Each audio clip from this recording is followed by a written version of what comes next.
Hola, ¿cómo están? El día de hoy vamos a estar trabajando con ID y con clases. Vamos a ver cómo utilizar cada una de ellas. En el video anterior habíamos visto diferentes métodos para trabajar con los estilos y la opción más recomendable es siempre trabajar con un archivo externo. Por lo tanto, acá tengo la etiqueta link con el atributo href para poder cargar mi archivo de hojas de estilo, el cual ya tengo creado. Sabemos que para poder aplicar estilos a una etiqueta, colocamos el nombre de la etiqueta y le asignamos una propiedad.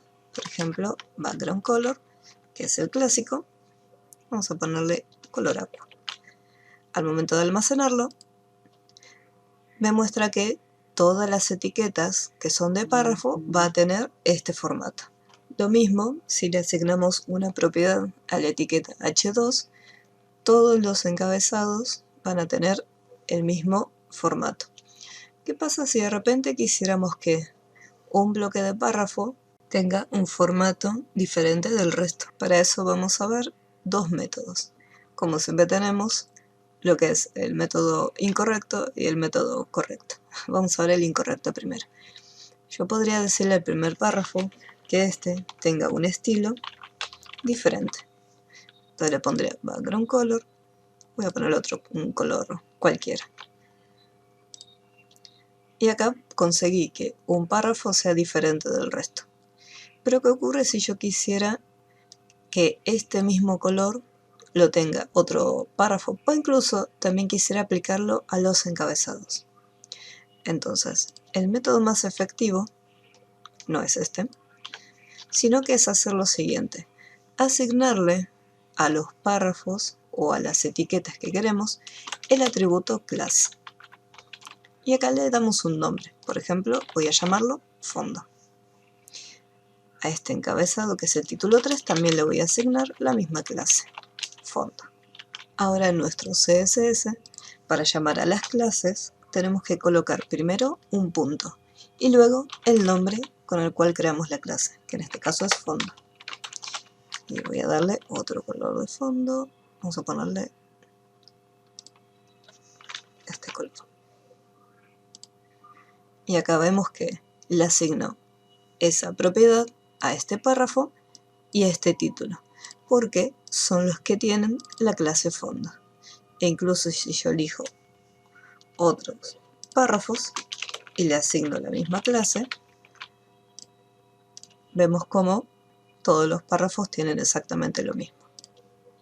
De esa forma nos ahorramos un montón de código, porque también podemos decirle que estos textos sean de color blanco. Y asignamos propiedades de una vez sola a diferentes partes de nuestro HTML.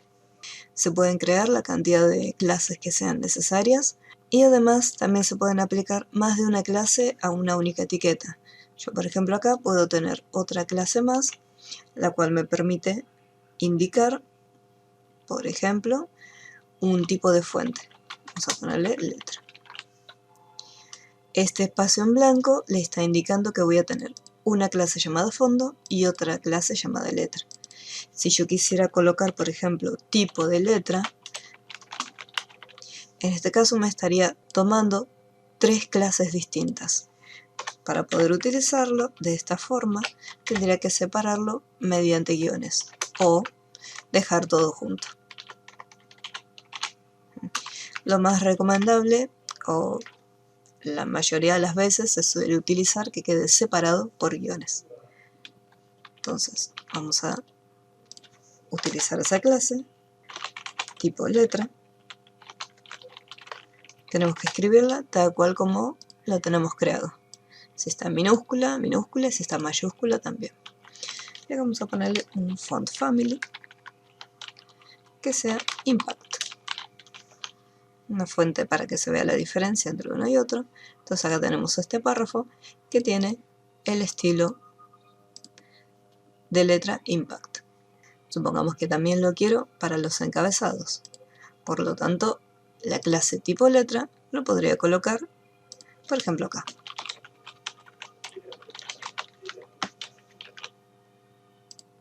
Y ahí vemos cómo ya lo está aplicando. Bien, vamos a ver ahora cómo trabajar con los ID. La realidad es que los ID, por lo menos para lo que es CSS, ya no se utilizan tanto como antes. Antes lo que se hacía era, los ID son identificadores únicos. Por ejemplo, antes de que existiera la etiqueta header o la etiqueta nav, que ahora apareció en HTML5, lo que se hacía antes, como eran etiquetas únicas, se creaba un div, supongamos que sabemos que va a ser el encabezado, entonces le asignamos un ID con el nombre encabezado, por ejemplo. Y después adentro se creaba otro div donde le poníamos como nombre menú o barra de navegación. Pero con la nueva actualización de HTML5, estos ID ya no se utilizaron. Además, por más que tengamos un único ID llamado encabezado, si lo llamamos más adelante desde otra etiqueta, también funciona. Sería más o menos similar a la acción que realizan las clases. Entonces, en CSS pocas veces lo vamos a estar viendo, pero igualmente vamos a hacer un pequeño ejemplo, en caso que si de repente estamos haciendo algún ejercicio de internet y vemos un ID, para que sepamos cómo utilizarlo. Vamos a asignarle un ID al título 1. Vamos a ponerle ID encabezado 1. Vamos a nuestra hojita de estilo y para poder llamar a un ID utilizamos el símbolo numeral o almohadilla. Colocamos el mismo nombre, que era encabezado 1. Y le asignamos una propiedad. Las propiedades son exactamente las mismas que utilizamos para las clases, esto no difiere. Vamos a colocarlo en verde. Y ahora vamos a probarlo. Y ahí ya tenemos cómo le aplico este cambio. Vamos a colocar otro ID. Vamos a ir a otro título, por ejemplo. Voy a guardarlo. Y vemos cómo también al siguiente título le asignó exactamente las mismas propiedades. Por eso les comentaba que funciona similar a las clases. En realidad los ID son individuales, pero el navegador no es que me va a tirar un error porque CSS son hojas de estilo, no es un lenguaje de programación. Entonces no me va a tirar ningún error, lo va a leer igual y lo va a tratar de la misma forma con sus propiedades. Bien, entonces lo que vamos a hacer es, yo no voy a trabajar con IDs, a mí si trabajo solamente con CSS me gusta trabajar mucho con clases, y acá este también lo voy a sacar, pero para que vean que para poder usar los ID tenemos que llamarlos mediante la almohadilla. ¿En qué momento se van a utilizar IDs? Si uno quiere, es cuando trabajen con un lenguaje de programación como JavaScript. Los ID ahí sí funcionan como únicos, como elementos únicos. Entonces, asignándole un ID, por ejemplo, al título 3, yo puedo asignar un ID, entonces desde JavaScript puedo llamar ese objeto y hacerle algunas modificaciones. En JavaScript y en PHP lo van a ver muy seguido. Bueno, eso sería todo por las clases y para los ID. Ya en el próximo video vamos a retomar nuestro ejercicio de turismo. Nos vemos, mucha suerte.